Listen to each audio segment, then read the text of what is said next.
47 మందిని తొలగించింది ఎన్టీఏ నుంచి. ఇంకా చాలా మంది మీద వేటుపడే అవకాశం ఉందని మనకి ఇప్పుడే బ్రేకింగ్స్ వస్తున్నాయి. దీనికి సంబంధించి మా ఢిల్లీ బ్యూరో చీఫ్ కృష్ణ ఇంకొన్ని అప్డేట్స్ ఇస్తారు. కృష్ణ, ఎన్టీఏకి సంబంధించి కేంద్రం తీసుకున్న ఆకస్మిక నిర్ణయాలు ఏమేమి ఉన్నాయి, ఇంకా అలాగే ఇంకా ఉన్న అప్డేట్స్ ఉన్నాయా దీనికి సంబంధించి?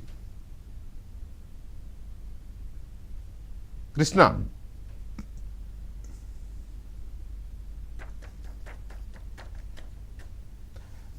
ఎన్టీఏకి సంబంధించి కేంద్రం తీసుకున్న నిర్ణయాల మీద అప్డేట్స్ ఏంటి?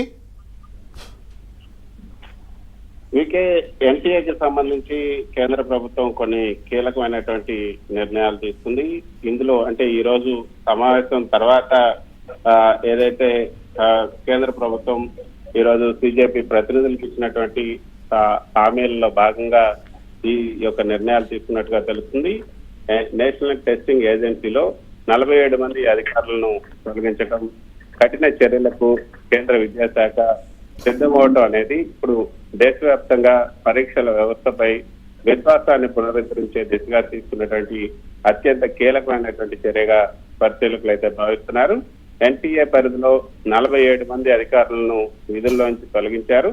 విధుల్లోంచి తొలగించడమే కాకుండా పేపర్ లీకేజీ లేదా అవకతవకలతో నేరుగా సంబంధం ఉన్నటువంటి అధికారుల పైన క్రిమినల్ కేసులు కూడా నమోదు చేసి విచారణ జరిపేందుకు కేంద్రం సిద్ధమైంది.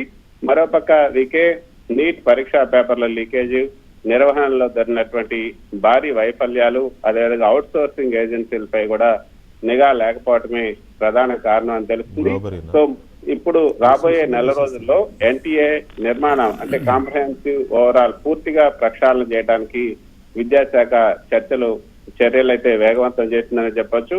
అయితే ఎన్టీఏ ఏడాదిగా JEE Main, NEET, CUET, CUET వంటి 15 నుంచి 20 వరకు అత్యంత కీలకమైనటువంటి జాతీయ స్థాయి పోటీ పరీక్షలు నిర్వహిస్తుంది. లక్షలాది మంది విద్యార్థుల భవిష్యత్తు దీనిపైన ఆధారపడి ఉంది. అయితే ఎన్టీఏ అంతర్గత సిబ్బంది కంటే అవుట్ సోర్సింగ్ ఏజెన్సీలు, అదేవిధంగా ప్రాంతీయ పరీక్షా కేంద్రాల సిబ్బంది పైన ఎక్కువ ఆధారపడటం వల్ల ఈ లీకేజీలకు విరామం లేకుండా పోయిందన్నది అందరూ అనుమానిస్తున్నారు. అందుకే ఒక అకౌంటబిలిటీ లోపం కూడా వచ్చింది, బాధ్యత రాహిత్యం కూడా వచ్చింది. ఇప్పటి వరకు లోపాలు జరిగినప్పుడు అయితే ఇంకొంచెం డీటెయిల్స్ మనం 9 PM ప్రైమ్లో తీసుకుందాము. దీనికి సంబంధించి ధర్మేంద్ర ప్రధాన్ రేపు రాజీనామా చేసే అవకాశం కానీ, లేకపోతే ఆయనను ఆ శాఖ నుంచి మార్చే అవకాశాలు కానీ ఎంతవరకు ఉన్నాయి? ఏది కాక్రోచ్ జనతా పార్టీ ప్రతినిధుల మెయిన్ డిమాండ్ మేరకు? దీని మీద మీకు ఒక స్పష్టత, మీతో పాటు మన ప్రేక్షకులకు కూడా ఒక స్పష్టత ఇవ్వదలుచుకున్నా. ధర్మేంద్ర ప్రధాన్ రాజీనామా చేసే ప్రసక్తే లేదు అన్నది మనకు అధికారిక వర్గాల నుంచి అందుతున్నటువంటి విశ్వసనీయ సమాచారం. ఈ రోజు అశ్విని వైష్ణవ్ విలేకరుల సమావేశాన్ని అంటే కేబినెట్ బ్రీఫింగ్ అయిన తర్వాత విలేకరులతో ఆయన మాట్లాడుతూ ఆఫ్ ది రికార్డ్ మాట్లాడుతూ ఆయన చెప్పినటువంటి మాటలు వింటుంటే చాలా మంది అంటే ఇంకా రాజీనామా చేసే అవకాశమే లేదు అన్నది కూడా తెలుస్తుంది. ఎందుకంటే అసలు మాకు అధికారాన్ని ఇచ్చింది బాధ్యతగా ఆ యొక్క దీన్ని చూసుకోమని చెప్పి, అందుకే అంటే తప్పులు అనేవి జరుగుతుంటాయి. తప్పులు జరిగినప్పుడు ఇటువంటి రాజీనామాలు చేయటం అంటే కుదరని పని. ఉదాహరణకి ఆయన చెప్పినటువంటి ఉదాహరణ, ఒకవేళ వర్షాలు పడకపోతే మీరు వాతావరణ శాఖకు సంబంధించి లేకపోతే సైన్స్ మినిస్ట్రీకి సంబంధించినటువంటి మినిస్టర్ని రాజీనామా చేయమని అడుగుతారా? వర్షాలు పడకపోతే వర్షాలు పడినందువల్ల రైతులకు ఎటువంటి నష్టం జరిగిందో ఆ నష్టాన్ని భర్తీ చేయాలి.